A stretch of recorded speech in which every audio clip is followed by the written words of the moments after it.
میں کمرے میں پہنچا تو عروہ کرسی پر بیٹھی خلا میں گھو رہی تھی۔ میں نے پوچھا، اتنی جلدی نیند پوری ہو گئی؟ اس نے میری طرف دیکھا اور بولی، تم کہاں تھے؟ تم سو رہی تھی اور راول ناشتے میں مصروف تھا تو میں ادھر ادھر ٹہلنے نکل گیا تھا۔ اچھا، وہ مختصراً کہہ کر دوبارہ خاموش ہو گئی۔ میں دوسری کرسی گھسیٹ کے اس پر بیٹھ گیا اور پوچھا، تم اتنی خاموش کیوں ہو؟ پتہ نہیں، اس نے جواب دیا، بس عجیب سی کیفیت ہو رہی ہے، یوں لگ رہا ہے جیسے دل و دماغ سن ہو، کوئی سمجھ پا رہی ہوں اور نہ ہی کوئی راستہ سوجھ رہا ہے، جیسے ہر شے ناکامی کی دھول میں اٹی ہوئی ہے۔ مایوس نہیں ہوتے؟ میں نے اسے دلاسا دینے کی کوشش کی۔ سیانے کہتے ہیں کہ جب اچھے دن نہیں رہتے تو برے دن بھی نہیں رہتے، یہ سب دل کو بہلانے کے مفروضے ہیں۔ اس نے دھیرے سے کہا، زندگی خود ایک مفروضہ ہے، ہم کسی کے لیے اہم ہیں اور کوئی ہمارے لیے خاص، اہم غیر اہم، ناگزیر، ملنا بچھڑنا، یہ سب ایک دوسرے کے ساتھ جذب اور تعلق سے منسلک ہے۔ جن کا ہم سے تعلق نہیں ہوتا ان کے لیے ہمارا مرنا جینا محض ایک خبر ہی تو ہوتا ہے، یعنی ہم ان کے لیے فرض کیا ہوا ایک شخص ہے جو ضرورت کی شدت کے زیر اثر اپنی قیمت طے کرتا ہے۔ میں چپ ہو گیا۔ اس نے میری طویل بات کے جواب میں میری طرف دیکھا اور دھیرے سے بولی، مجھے بلانے کی کوشش کر رہے ہو؟ ہرگز نہیں، میں نے فوراً جواب دیا۔ تم اتنی ذہین ہو کہ تمہیں بہلایا نہیں جا سکتا۔ اس نے مجھ سے نظریں چرا کے دروازے کی طرف دیکھا اور بولی، کیا چائے مل جائے گی؟ میں سمجھ گیا کہ وہ موضوع بدلنا چاہ رہی ہے۔ ہاں، چائے کے ساتھ کیا لوگی؟ بس چٹکیوں میں آ جائے گا۔ میں نے چٹکی بجائی۔ اچھا، تو پھر کھڑے مسالے کا قیمہ اور پراٹھے، کچھ باقر خوانی اور گرما گرم چائے منگوا لو۔ عروہ کی فرمائش کرتی آنکھوں میں شرارت تھی، وہ سمجھ رہی تھی کہ میں مذاق کر رہا ہوں۔ میں نے دوسرے کمرے میں جا کر 3 افراد کے لیے ناشتہ لگانے کا کہا، ساتھ میں عروہ کی تمام فرمائش دہرائی اور واپس آ گیا۔ تھوڑی دیر میں سب آ جائے گا، جب تک تم منہ ہاتھ دھو کر تازہ دم ہو جاؤ۔ عروہ اٹھ کر غسل خانے کی طرف بڑھ گئی کہ اچانک راول نے کمرے میں جھانکا اور اندر آ کر بولا، کیا ہو رہا ہے؟ ناشتے کی تیاری، میں نے جواب دیا۔ ناشتے کی تیاری؟ اب تو کھانے کا وقت ہو رہا ہے، وہ خوش دلی سے بولا اور ادھر ادھر دیکھا۔ تم کہاں تھے؟ اس نے پوچھا۔ میں باہر مٹر گشت کر رہا تھا، عروہ سو رہی تھی، تم ناشتے میں مصروف تھے۔ میں اس کے کسرتی بدن کی طرف دیکھ رہا تھا، اس سے قبل میں نے اس کی طرف غور نہیں کیا تھا۔ اس کی چھاتی غیر معمولی طور پر چوڑی، ہاتھ بڑے بڑے اور مضبوط تھے۔ آج میں اس کو راضیہ کے بتائی کی روشنی میں دیکھ رہا تھا، جانے کتنی، شاید سینکڑوں سال پہلے ہم ایک دوسرے کو جانتے تھے۔ وہ مجھ پر جان نچھاور کرنے والا دوست تھا، محافظ تھا۔ کیا بات ہے، اتنے غور سے کیوں دیکھ رہے ہو؟ راول نے حیرت سے پوچھا۔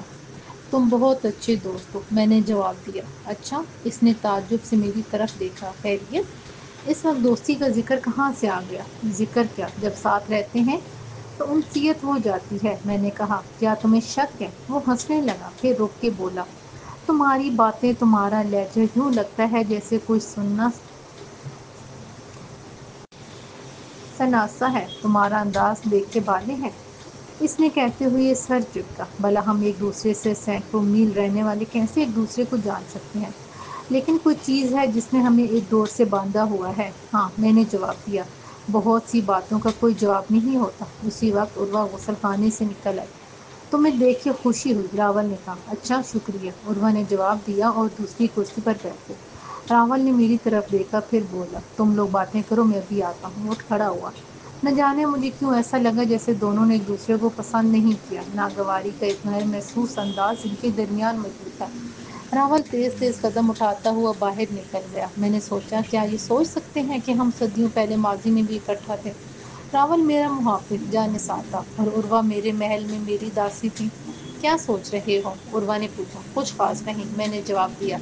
چلو عام ہی صحیح، بتاؤ تو، اس نے کہا۔ اچانک باہر کسی چیز کے گرنے کی آواز آئی۔ عروہ نے چونک کے باہر کی طرف دیکھا۔ میں کرسی سے اٹھ کھڑا ہوا۔ چلو ناشتہ کرتے ہیں، میں نے اس کو مخاطب کیا۔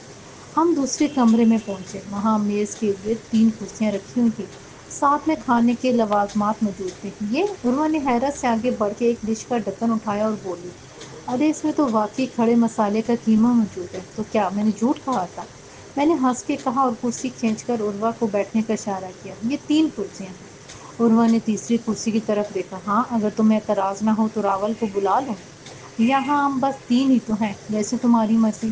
عروہ نے جواب دیا اور خالی پلیٹ اٹھا کر اپنے سامنے رکھی۔ میں نے باہر نکل کے راول کے کمرے میں جا کر وہ اپنے بستر پر پاؤں لٹکائے بیٹھا کسی گہری سوچ میں گم دکھائی دے رہا تھا۔ میں نے کہا چلو آ جاؤ، ناشتہ ریڈی ہے۔ مجھے بھوک نہیں ہے، اس نے کہا۔ تو کیا ہوا؟ میں نے فوراً کہا، ہمارے ساتھ چائے پی لینا، گپ شپ لگا لیں گے۔ ابھی موڈ نہیں ہے، اس نے قدر رکھائی سے جواب دیا تو میں خاموشی سے واپس آ گیا۔ میں کرسی پر بیٹھا تو وہ بولی، تمہارا دوست نہیں آیا؟ اسے بھوک نہیں ہے؟ میں نے بتایا۔ یہ وہی ہے نا رات میں جب جہاز سے نکلے تھے؟ عروہ نے سوال کیا۔ ہاں، میں نے مختصراً کہا اور ناشتے کی طرف متوجہ ہو گیا۔ مجھے لگتا ہے جیسے اسے میرا آنا پسند نہیں آیا، عروہ نے کہا۔ یہاں آنا جانا رہنا کیا ہماری رضا سے مشروط ہے؟ یا تم نے یہاں آنے کا کہا تھا؟ یہ سب تو کوئی اور کر رہا ہے۔ کون؟ عروہ نے پوچھا۔ معلوم نہیں، میں نے کہا۔ کیا تمہیں یقین ہے کہ ہم واپس اپنے گھر جا سکیں گے؟ عروہ نے پوچھا۔ امید پر دنیا کام ہے، اگر ہمت ہار گئے تو پھر کچھ بھی نہیں بدلنے والا۔ مجھے لگتا ہے کہ میں نے اس کو کہیں پہلے بھی دیکھا ہے۔ عروہ کی ذہنی رد دوبارہ راول کی طرف منتقل ہو گئی۔ کہاں دیکھا؟ میں نے پوچھا۔ یاد کرنے کی کوشش کرو۔ یہی تو یاد نہیں آ رہا، عروہ نے لقمہ توڑتے ہوئے جواب دیا۔ بہت یاد کرنے کی کوشش کی، بعض چہرے یاد رہ جاتے ہیں کسی ریفرنس کی وجہ سے، شاید اس سے مشابہ کوئی اور چہرہ دیکھا ہو۔ فی الحال سوچنا چھوڑو اور ناشتے سے انصاف کرو، میں نے کہا۔ ناشتہ تو بہت مزے کا ہے۔ کس نے بنایا؟ تم کہہ رہے تھے کہ یہاں ہمارے سوا کوئی اور نہیں ہے۔ بس نہ جانے کیسے آ جاتا ہے، میں نے ہنس کے کہا۔ حیرت ہے، عروہ نے کہا، تم نے معلوم کرنے کی کوشش بھی نہیں کی؟ یہاں ہر قدم پر ایک نئی حیرت منتظر ہے، کس کس کو سمجھنے کی کوشش کرے، میں نے ہنس کے کہا۔ اس لیے سوچنا چھوڑ دیا۔ اچھا، عروہ نے جواب دیا اور تھرموس سے چائے نکالنے لگی۔ میں نے خاموشی اختیار کر لی، نہ جانے مجھے کیوں عجیب سی الجھن ہونے لگی تھی۔ عروہ نے مجھے غور سے دیکھتے ہوئے یہ پوچھا، کیا کسی الجھن کا شکار ہو؟ معلوم نہیں، میں نے کہا۔ عجیب سی الجھن ہے، جیسے ہر شے بیکار سی ہے۔ ہاں، صحیح کہہ رہے ہو، کہیں ہم کنوتیت کا شکار تو نہیں ہو رہے؟ جب کوئی راز سجھائی نہیں دیتی تو پھر وہ کہتے کہتے چپ ہو گئی۔ تو پھر کیا؟ میں نے اسے غور سے دیکھا۔ تمہارے ذہن میں کیا ہے؟ یا تو انسان ہاتھ پیر چھوڑ کر سب کچھ وقت کے سپرد کر دیتا ہے، یا پھر مرنے مارنے پر اتر آتا ہے۔ جو ہوگا دیکھا جائے گا۔ گھوٹ گھوٹ کے مرنے سے، سسک سسک کے جینے سے تو یہی بہتر ہے کہ ہم ایک بار پوری طاقت سے کھڑے ہو جائیں۔ اچھی بات ہے، یکدم راول کی آواز ہے۔ ہم دونوں نے چونک کے دیکھا، وہ دروازے کے وسط میں کھڑا تھا۔ ہم پوری طاقت سے کھڑے ہو جائیں، مگر کس کے خلاف؟ کون ہے ہمارا مد مقابل؟ کون ہے جس کو دیکھ کے ہم للکار سکیں؟ کوئی تو ہوگا، عروہ نے تنگ کے کہا۔ اچھا تو ڈھونڈ لو، مرنے لڑنے بڑھنے کی نوبت آئے گی تو راول پیچھے ہٹنے والا نہیں ہے، مگر کوئی سامنے تو ہو۔ اس کی بات درست تھی، ہمارے سامنے کوئی تھا ہی نہیں، ہم کس سے لڑتے، کس سے احتجاج کرتے؟ یہاں تو کوئی دکھائی نہیں دیتا تھا۔ آخر یہ کھانا کوئی تو لاتا ہوگا، کہیں سے تو آتا ہوگا، کوئی تو راستہ ہوگا۔ میں اور راول ایک دوسرے کو دیکھ کر رہ گئے۔ کیا بات ہے، تم دونوں ہی چپ ہو؟ عروہ نے مشکوک انداز میں ہماری طرف دیکھا۔ کیا تم مجھ سے کچھ چھپا رہی ہو؟ نہ کچھ چھپانے کو ہے اور نہ ہی بتانے کو، میں نے جواب دیا۔ راول میرے عقب سے ہوتا ہوا آیا، کپ میں چائے انڈیلی اور ایک لمبا گھونٹ لے کر بولا، ہم پھنس چکے ہیں چوہے کے منافق۔ کیا مطلب؟ عروہ نے پوچھا۔ معلوم نہیں، راول نے کندھے اچکاتے ہوئے لاپرواہی سے کہا۔ میری سمجھ لمبی چوڑی نہیں، میں تو بس دو اور دو چار کی زندگی کا عادی ہوں۔ سامنے ہو تو گردن اتار دوں یا اتروا لوں، زیادہ سوچنے سے میری پنیاں دکھنے لگتی ہیں۔ مجھے اس کی بات پر ہنسی آ گئی۔ مجھے ہنستا دیکھ کر وہ بھی ہنسنے لگا، جبکہ عروہ کچھ نہ سمجھتے ہوئے منہ بنا کر چائے پینے لگی۔ اٹھو اٹھو، کسی نے مجھے بری طرح جھنجھوڑا۔ کہ کیا ہوا؟ میں نے گھبرا کے پوچھا۔ وقت آ گیا ہے، اس نے ہجانی انداز میں کہا۔ یہ راضیہ کی آواز تھی۔ کون سا وقت؟ میں نے اس کی آواز پہچان لی تھی۔ کمرے میں ملبے جیسا اندھیرا پھیلا ہوا تھا، دوسری دنیا میں داخلے کا۔ اس کی آواز سے شدید ہیجان کا اظہار ہو رہا تھا۔ دیوتاؤں کا کرم ہو گیا ہے۔ عروہ کہاں ہے؟ میں نے پوچھا۔ معلوم نہیں، اس نے تیزی سے کہا۔ مقدس میلوں پتھر کی حفاظت کرنا وہی نئی دنیا میں داخلے کا سندیش ہے، اسی سے دروازہ کھلے گا۔ کیا کہہ رہی ہو؟ میری سمجھ میں نہیں آ رہا تھا۔ مجھے عروہ کی فکر پڑ گئی تھی۔ پھر مجھے راول کا خیال آیا۔ راول کہاں ہے؟ اسی وقت یوں لگا جیسے زمین نے زوردار جھٹکا کھایا ہو۔ میں بستر سے الٹ کے گرنے ہی والا تھا کہ راضیہ نے مجھے سنبھال لیا۔ اسی وقت میں نے اس کے عقب میں تیز روشنی دیکھی۔ روشنی اچانک اتنی تیز ہو گئی کہ میری آنکھیں چندھیا سی گئیں اور دماغ میں سوائے ایک سنسناہٹ کے کچھ نہ رہا۔ مجھے لگا جیسے راضیہ کچھ کہہ رہی ہے، مگر ڈوبتے ہوئے ذہن نے مجھے اس بات کے ادراک کا موقع ہی نہیں دیا۔ ہر شے سورج کی بے پناہ روشنی میں ہے بے رنگ ہو گئی اور میں ہوش و حد سے بیگانہ ہو گئی۔ جب ہوش آیا تو میں ایک بلند چبوترے پر لیٹا ہوا تھا اور چبوترے کے بالکل سامنے عروہ لیٹی ہوئی تھی۔ میں نے اٹھنے کی کوشش کی لیکن اٹھ نہیں سکا۔ بظاہر بد میرا بدن آزاد تھا لیکن میری نظر نہ آنے والی بندشوں سے جکڑا ہوا تھا۔ عروہ، میں نے آواز دی لیکن میری آواز نہیں نکلی۔ اچانک ایک بڑا سا سایہ مجھ پر پڑا، پھر وہ سایہ واضح ہو گیا۔ میں اسے پہلی ہی نظر میں پہچان گیا، وہ انگوری بابا تھا۔ دیکھا، ہم تجھے اور تیری چمک چھلوں کو اٹھا لائے، اس نے ایک زوردار کہکا لگایا۔ 900 سال سے کنواریوں کے گوشت پر زندہ انگوری بابا کو کوئی شکست نہیں دے سکتا، وہ ہنس رہا تھا۔ اچانک میری نگاہ دوسری طرف پڑی۔ وہاں ایک بڑا سا الاؤ دیکھ رہا تھا اور اس کے گرد کچھ لوگ دائرے کی صورت میں بیٹھے کچھ پڑھ رہے تھے۔ میری سماعت میں ان کی آوازیں تو آ رہی تھیں لیکن میں ان کے مفہوم سے بالکل انجان تھا۔ یکدم ان میں سے ایک شخص اٹھ کھڑا ہوا، اس کے ہاتھوں میں ایک تھال تھا۔ اس نے پہلے الاؤ کے گرد چکر لگائے۔ اس دوران ارد گرد بیٹھے لوگ نامعلوم زبان میں بھجن پڑھتے رہے اور الاؤ میں سفوف ڈالتے رہے۔ فضا خوشبوؤں سے بوجھل ہو رہی تھی۔ پھر وہ آدمی میری طرف بڑھنے لگا۔ جیسے ہی وہ میرے قریب آیا میں نے اسے پہچان لیا۔ وہ پنڈت مدن موہن تھے۔ میں نے تعجب اور پریشانی سے انہیں دیکھا۔ ان کے انداز میں مکمل اجنبیت تھی۔ انہوں نے قریب آ کر میرے بدن پر کچھ ملنا شروع کر دیا۔ میری جلد پر جیسے آبلے پڑنے لگے۔ یوں لگ رہا تھا جیسے میرے اندر آگ ہی آگ بھر گئی ہے اور میرے بدن کو پھاڑ کے نکلنے کو بےتاب ہوں۔ آپ یہ کیا کر رہے ہیں؟ میں نے چلا کے کہا۔ مجھے آگ لگ رہی ہے۔ بے فکر ہو جا، انگوری بابا نے چلا کے کہا۔ تیرے اندر سے دیوتا کا وردان ظاہر ہوگا۔ تیرے بدن کی چنگاریاں آسمانی دیوتاؤں کو لے آئیں گی۔ تو چیخے گا، چلائے گا، تبھی تو وہ آئیں گے۔ وہ ناچنے لگا۔ پنڈت مدن موہن میرے بدن پر مسلسل کچھ ڈالتے جا رہے تھے۔ معلوم نہیں تھا کہ وہ کوئی مایا تھا یا کیا تھا۔ عجیب سا چپچپا مادہ تھا۔ انہوں نے ہاتھ بلند کیا اور تھال میں موجود مایا میرے چہرے پر ڈالنا شروع کر دیا۔ تب میری حساسیت نے بتایا کہ وہ کوئی عام مایا نہیں، گرم تازہ خون تھا۔ میں نے دوسری طرف چہرہ کیا تو مجھے ایک بھیانک منظر دکھائی دیا۔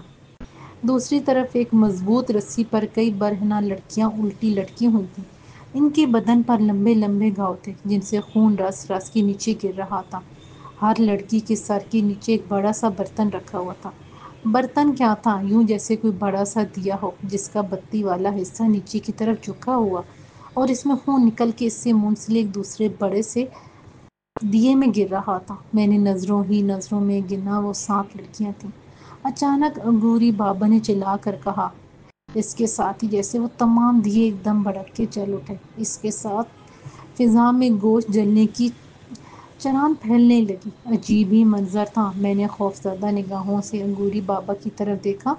وہ لمبے لمبے ڈھک بھرتا ہوا میرے قریب آیا اور بولا، بڑا انتظار کرایا مہاراج، آج میری ساری تپسیا سفل ہو گئی، محنت سوارت ہو گئی۔ اب مجھے دیوتاؤں کا وردان دے دو جس کے لیے دیوتا خود بے چین ہے۔ کیسا وردان؟ میں نے بے ساختہ کہا۔ دیکھ بالک، میرا امتحان نہ لے ورنہ تیری یہ چمک چھلو بھی انہی کی طرح الٹ لٹکی ہوگی، انگوری بابا نے قہرناک لہجے میں کہا۔ میری سمجھ میں نہیں آ رہا تھا کہ تم کس چیز کا ذکر کر رہے ہو۔ وہی جو دھات کو سونا بنا دے، بیماروں کا شفا دے، مردے کو جلا دے، انگوری بابا نے زیر آلود لہجے میں کہا۔ جلتی دے قربانی، دیوتا قربانی مانگ رہے ہیں۔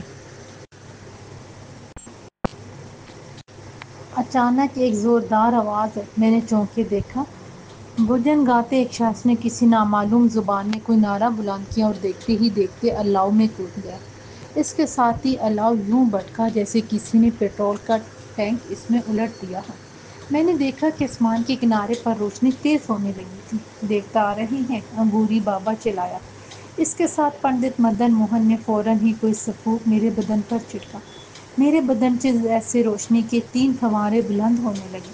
انگوری نے نہ جانے کیسا اشارہ کیا کہ عروہ کا بدن بلند ہونے لگا اور آہستہ آہستہ فضا میں تیرتا ہوا عین میرے مقابل آ کر ٹھہر گیا۔ اس کی بڑی بڑی سی آنکھوں میں عجیب سی وحشت، عجیب سی بے چارگی تھی۔ لو، اس کی آواز سنو، کیا کہہ رہی ہے؟ عبوری بابا نے کہا۔ اس کے یہ کہتے ہی مجھے عروہ کی آوازیں آنے لگیں۔ وہ بری طرح چیخ رہی تھی، چلا رہی تھی۔ تب میں نے دیکھا کہ اس کے بدن کے نیچے جیسے انگارے دیکھ رہے تھے۔ وہ کرب اذیت سے چلا رہی تھی۔ اسے چھوڑ دو، میں نے چلا کے کہا۔ نہیں، عروہ چلائی۔ خبردار، اس کو مت دینا۔ وہ وردان اس لالچی کے لیے نہیں ہے، نہیں تو یہ دنیا کو ظالم سے بھر دے گا۔ بکواس کرتی ہے چڑیل، عبوری بابا غضبناک آواز میں چلایا۔ اب برداشت کر۔ اس کے ساتھ ہی عروہ کے نیچے جلتے انگارے پوری شدت سے بھڑکنے لگے۔ اس کے بدن کسی چمڑی جلنے کی بو میرے نتنوں میں گھسنے لگی۔ اسی وقت جیسے زمین ہلنے لگی، آسمان پر نمودار ہونے والی روشنی تیز تر ہونے لگی۔ پھر میں نے دیکھا کہ چاند تیزی سے ہماری طرف آنے لگا۔ قربانی، عبوری بابا چلایا۔ اس کے چلاتے ہی بھجن گاتے لوگ الاؤ میں کودنے لگے۔ زمین کی حرکت میں تیزی ہونے لگی۔ چاند قریب آنے لگا۔ پھر جیسے بارش کے بڑے بڑے قطرے گرنے لگے۔ سنبھل کے رہنا۔ اچانک راضیہ نے سرگوشی کی۔ انگوری بابا نے اپنے گلے میں لٹکی ہوئی کھوپڑی کو ایک جھٹکے سے کھینچا، اسے آسمان کی طرف بلند کر کے چیخ چیخ کے کچھ پڑھنے لگا۔ پنڈت مدن موہن نے میری طرف غور سے دیکھا۔ اسی وقت زمین ایسے ہلی جیسے زلزلہ آ رہا ہو۔ آسمان پر روشنی بڑھ گئی۔ چاند کی روشنی جیسے 1000 گنا بڑھ گئی۔ میرے بدن سے روشنی جیسے ایک لکیر کی طرح آسمان کی جانب بلند ہو رہی تھی۔ میرے بدن، میرے سینے سے 2 اور ناک کے پاس سے روشنی کی ایک لکیر بلند ہوتے ہوئے ایک مرکز بنا کر ایک لکیر کی صورت میں بلند ہو رہی تھی۔ پھر اچانک جیسے میرے پیروں کی طرف سے ایک سیاہ نالی جیسی کچھ چیز ظاہر ہوئی اور یوں لگا جیسے سیاہ رنگ کا کوئی بہت بڑا سا پائپ میرے سامنے آ گیا ہو۔ ہوشیار، سفر شروع ہونے کو ہے، راضیہ چلائی۔ عبوری بابا نے اپنے ہاتھ میں پکڑی لکڑی کو پوری قوت سے روشنی کی اس لکیر پر مارا جو میرے بدن سے نکل کر آسمان کی طرف بلند ہو رہی تھی۔ بارش کی بوندوں میں بے تحاشا تیزی آ چکی تھی۔ اچانک سمندر کی پرشور لہریں بلند ہونے لگیں۔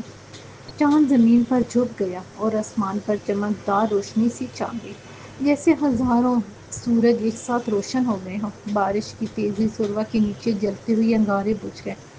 عبوری بابا چلا رہا تھا، شاید وہ کوئی منتر پڑھ رہا تھا۔ اس کی آواز میں بے پناہ جان تھا۔ پھر اچانک اس نے تلوار بلند کی جو نہ جانے کہاں سے اس کے ہاتھ میں آ گئی تھی۔ وہ تیر کی طرح میری طرف لپکا اور عروہ کے سرہانے کھڑا ہو کر چلایا۔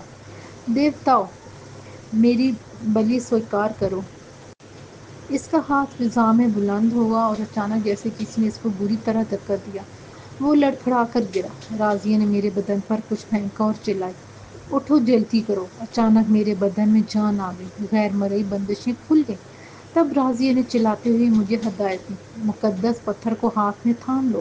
اسی دوران ہواؤں کے جھکڑ چلنے لگے، زمین بری طرح ہلنے لگی، سمندر جیسے پوری طاقت سے چنگھاڑتا ہوا بلند ہو رہا تھا۔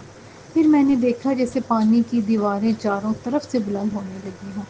زمین و آسمان جیسے قریب تر ہوئے جا رہے تھے۔ آسمان کی پراسرار روشنی جیسے ایک بڑی سی شیشے کی نلکی کی طرح نظر آ رہی تھی۔ راضیہ اس روشن نالی کے وسط میں جا کر کھڑی ہوئی اور چلائی۔ دیوتاؤں نے ہماری دنیا کا راستہ کھول دیا ہے، جلدی کرو، آ جاؤ۔ سمندر کی لہریں جیسی دیواروں کی طرح ہمارے اطراف میں جگہ تنگ کرتی جا رہی تھیں۔ جلدی کرو، راضیہ چلا رہی تھی، مقدس پتھر کو ہاتھوں سے بلند کرو۔ میں نے اپنے دائیں بائیں دیکھا، راون عروہ کو کندھوں پر اٹھایا ہوا تھا اور میری طرف بڑھ رہا تھا۔ عبوری بابا زمین سے اٹھنے کی کوشش کر رہا تھا کہ اچانک زمین اپنی جگہ سے اکھڑ گئی۔ سمندر کی لہریں چنگھاڑتی ہوئی ہماری طرف بڑھی۔ میں نے نیلم پتھر دونوں ہاتھوں میں مضبوطی سے پکڑ کر سر سے بلند کیا تو اس میں سے نیلے رنگ کی شعاعیں نکلنے لگیں اور میں روئی کی طرح اوپر اٹھنے لگا۔ شیشے کا نلکی نما راستہ مجھ سے نزدیک ہو رہا تھا۔ اچانک میں نے نیچے کی طرف دیکھا۔ راول ایک ہاتھ سے میرا پیر مضبوطی سے پکڑے دوسرے ہاتھ سے کندھے پر لٹکی ہوئی عروہ کو سنبھالے ہوئے تھا۔ حیرت انگیز بات تھی کہ مجھے ان کا وزن ذرا بھی محسوس نہیں ہو رہا تھا۔ پھر اچانک جیسے سمندر کی طاقتور لہر دیوانی ہو کر مجھ سے ٹکرائی اور میں فضا میں اچھل پڑا۔ نیلم پتھر سے نکلنے والی گہری نیلی روشنی جیسے شیشے کی نلکی نما راستے سے منسلک ہو گئی۔ تمام روشنیاں جیسے ایک جیسی ہو گئی تھیں۔ تیز روشنیاں، آندیاں، سمندر کا قیامت خیز شور اور آسمان سے پھوٹنے والی روشنیاں، جیسے سب ایک ہی طرح شور کر رہے ہوں۔ پھر اچانک مجھے جھٹکا لگا اور میں شیشے کی نلکی نما راستے میں پہنچ گیا۔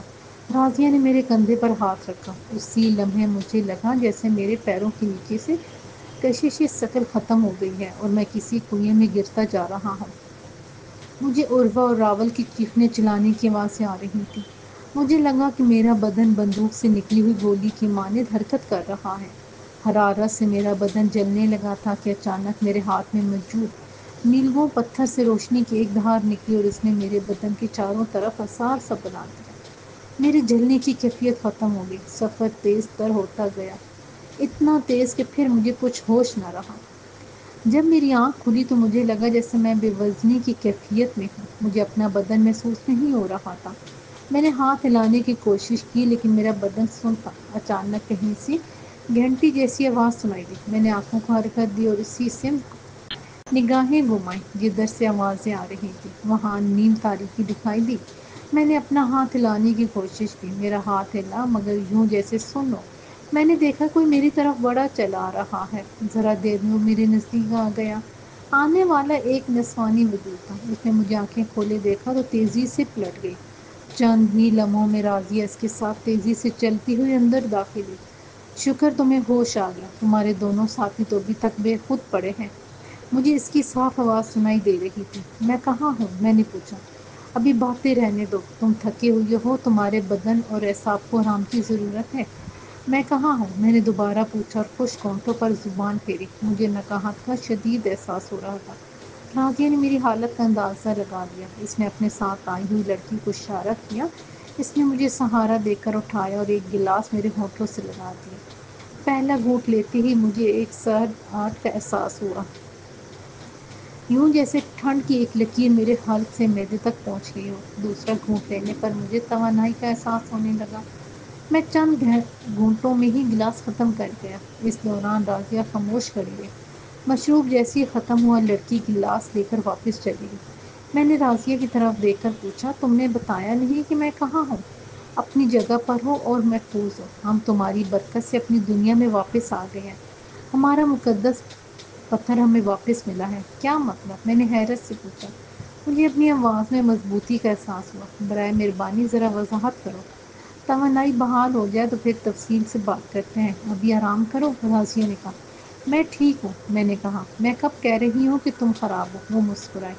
مجھے اس کے چہرے پر وہ طمانینت، سکون اور اطمینان دکھائی دے رہا تھا جو میں نے اس سے پہلے کبھی محسوس نہیں کیا تھا۔ میں نے مزید ضد کرنا مناسب نہیں سمجھا اور لیٹ کر آنکھیں بند کر لیں۔ جو کچھ ہو چکا تھا اور جو کچھ ہونے والا تھا، ان سب میں نہ میری رضامندی تھی نہ منشا۔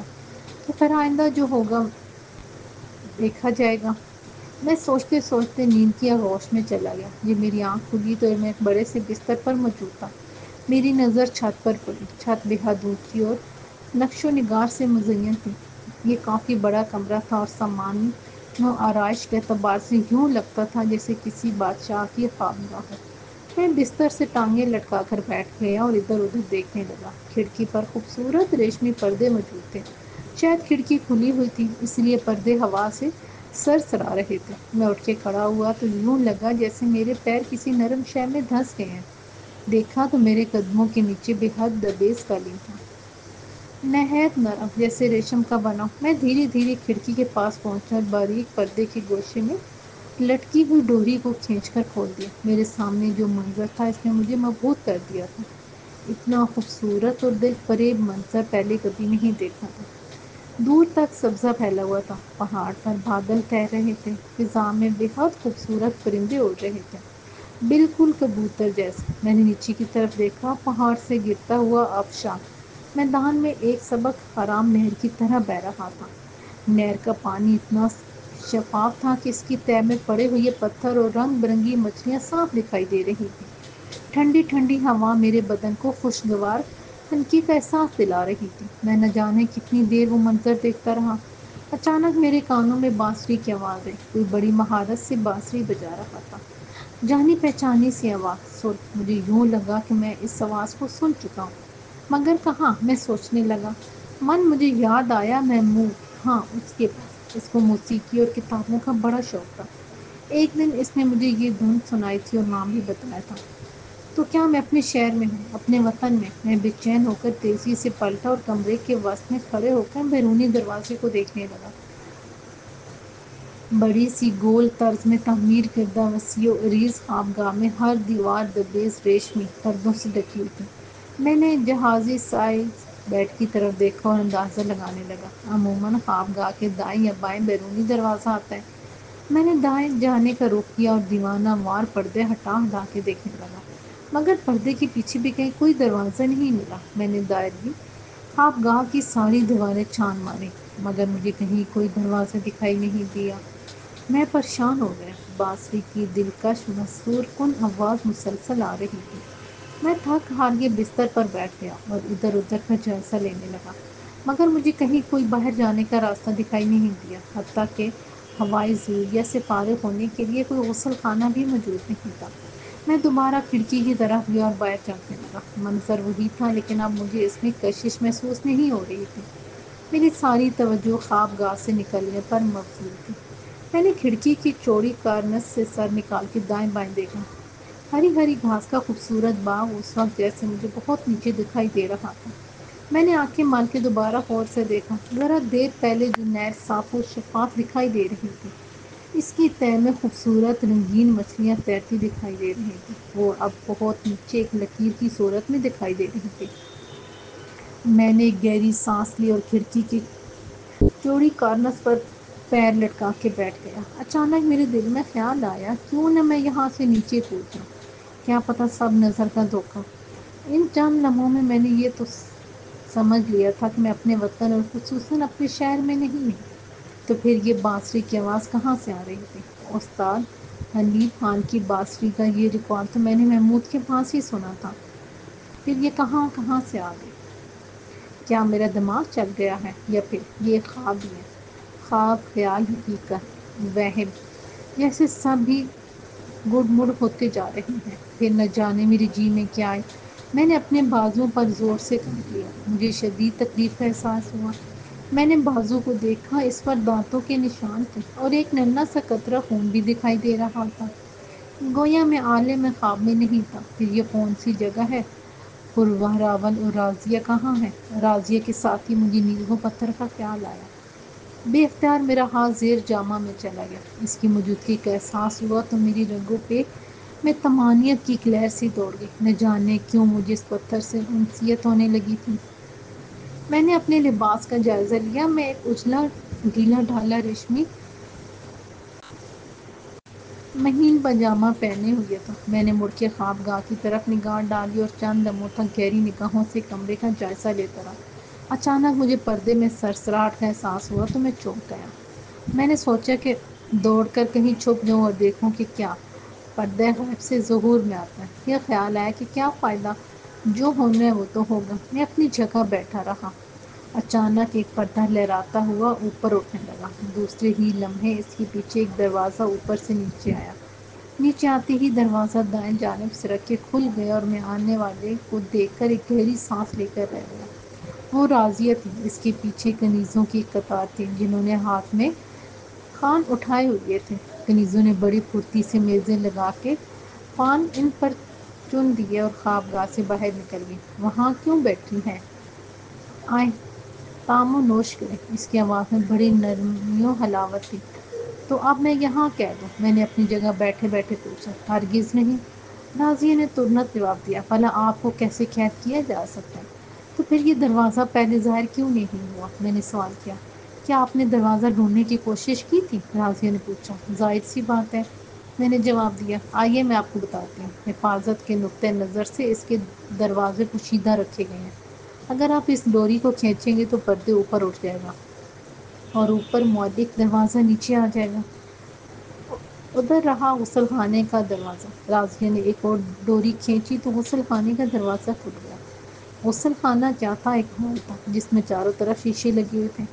پانی کے حوض بنے ہوئے تھے۔ میں نے ایک حوض میں ہاتھ ڈالا، اس کا پانی سرد، دوسرا گرم اور تیسرا گنگا سے۔ میرا جی چاہا کہ گنگے پانی میں چھلانگ لگا لوں، لیکن میں نے خود کو روکا اور ایک طرف دھرے بیسن میں لگے نل سے منہ ہاتھ دھویا اور باہر آ گیا۔ جیسے ہی میں باہر آیا، ایک کنیز نے مجھے تولیہ پیش کیا۔ اس میں بڑی عمدہ مہک آ رہی تھی۔ میں راضیہ کے اشارے پر میز کے گرد بیٹھ گیا اور ناشتہ کرنے لگا۔ راضیہ خاموشی سے مجھے دیکھنے لگی۔ تم میرے ساتھ نہیں کھا رہی؟ کیا تمہیں بھوک پیاس نہیں لگتی؟ میں نے پوچھا۔ راضیہ نے میری بات سن کے گلاس میں رکھا ہوا مشروب اٹھایا اور ہونٹوں سے لگایا۔ اور کہیے، وہ مسکرائی، اس کی آنکھوں میں ایک عجیب سا تاثر تھا۔ میں کہاں ہوں؟ میں نے پوچھا۔ اپنے محل، اپنی دنیا میں، اس نے بڑے رسان سے جواب دیا۔ کیوں جھوٹ بول رہی ہو؟ میں نے تیزی سے کہا۔ میں اچھی طرح جانتا ہوں کہ اس قسم کا پرفضا مقام میرے وطن میں نہیں، اور محل کی تعمیر کا یہ انداز ہمارے وطن کی تعمیر سے قطعاً میل نہیں کھاتا۔ مگر کیا؟ راضیہ نے پوچھا۔ یہ بانسری کی آواز جو میں نے محمود کی ٹیکسی میں سنی تھی، وہ یہاں بج رہی تھی۔ ایسا کیسے ممکن ہے؟ آخر میں کہاں ہوں؟ میں کہتے کہتے چپ ہو گیا۔ راضیہ چند لمحے مجھے دیکھتی رہی، پھر بولے، آپ اطمینان سے ناشتہ کریں، اس کے بعد میں آپ کو آپ کی دنیا دکھاتی ہوں۔ میری دنیا؟ میں نے حیرت سے پوچھا اور کھانا چھوڑ دیا۔ آپ سے کہا نا کہ آپ کو سب بتا دیا جائے گا، آپ اپنا ہاتھ نہ روکیں۔ میں خاموش رہا تو راضیہ اٹھ کھڑی ہوئی اور بولی، میں جا رہی ہوں، تھوڑی دیر میں آتی ہوں، تب تک آپ نیا لباس سے تن کیجیے۔ وہ کہتے ہوئے باہر چلی گئی۔ اس نے میرا جواب سننے کی زحمت نہیں کی تھی۔ کھانے کے لوازمات لذیذ ہونے کے باوجود میری دلچسپی کھو چکی تھی۔ مجھے راضیہ سے کسی سوال کا جواب نہیں ملا تھا، لیکن اس نے کہا تھا کہ وہ کھانے کے بعد مجھے میری دنیا دکھائے گی۔ اس سے اس کی کیا مراد تھی؟ میری سمجھ میں نہیں آ رہا تھا کہ یہ میری دنیا کیسے ہو سکتی ہے۔